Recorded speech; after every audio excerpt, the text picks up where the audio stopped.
Bill Shepard again, SoonerPoll.com, here standing in the state rotunda of the state capitol here on Lincoln Boulevard in Oklahoma City. I'm here with State Representative Earl Sears, who represents Bartlesville. Earl, thanks for joining us. Thank you, Bill. Thanks for having me. Good. First of all, you're the chairman of the Appropriations and Budget Committee. You're going to be overseeing a lot of the budget this year. You've at first had less money to deal with. Now we've had some recent reports that you've got more money to deal with. How does all of that play into your role as chairman and what you see of balancing the budget this year? Well, first of all, I am the new AB chair and very pleased that the speaker has selected me.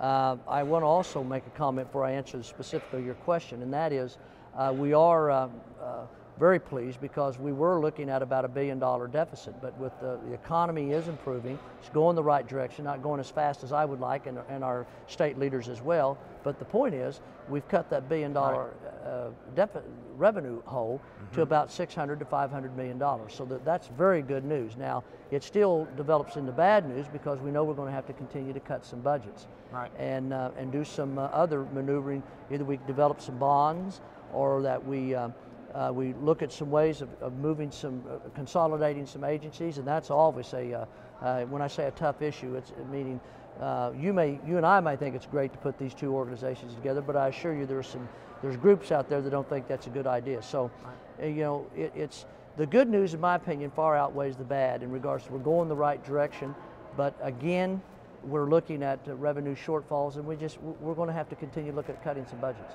Right, well, let's take a look at what public opinion thinks about the budget. They overwhelmingly, just so you know, support cutting the budget as opposed to raising taxes if that's their choices. But then, just like I think a lot of House members and Senate members up here, when you start talking about individual departments or individual areas, all of a sudden they find a lot of importance in those. So let's go over them. When we asked about cutting higher education, they were about split.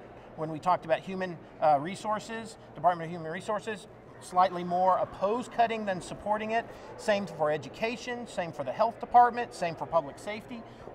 I know your job's hard, but what do you think that says about what the public also is feeling? Well, that's going to be the balancing act that not only myself and the people that I work with in my committee, but also all the members of the House of Representatives, even the Senate and the governor is going to have to work.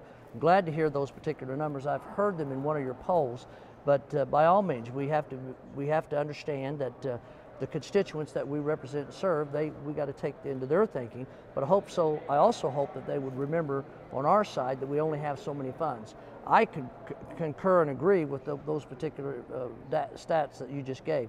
Higher education, healthcare, every one of them are huge needs and play a critical role in our state in regards to people either interacting in their personal lives or something with their company or just in the world that they live in. So we have to be very sensitive to that, but we're not going to try to cut too deep, as I've already stated. We're heading the right direction, and we just need to continue to grow Oklahoma, create jobs, get people back to work, and that our problem will go away and that revenue keeps coming in.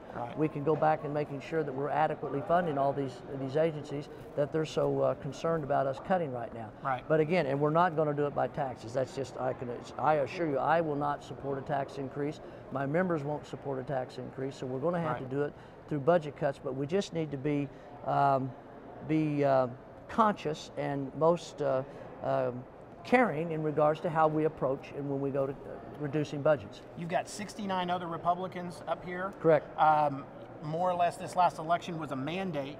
Do you think that the voters were saying we were going to send Republicans down there to cut the budget, balance the state books, get our government back going in the right direction as far as the way we spend money? That's exactly how I took our election. Exactly. I think the good people of Oklahoma made it perfectly clear that they want good, sound, fiscal, responsible government, balance that budget. We don't want to raise taxes, but on the same token, come up with policies that continues to open doors for opportunities in regards to businesses and families to continue to grow in Oklahoma. What are what price will there be paid if you guys are not able to do that? You know, I think our voters, our constituents, the voters, I think if we come up here and we do not take in everything that I just outlined and what you've mentioned, if we don't go in that direction, I think that they will send a clear message in 2 years and there will be some of us that won't return.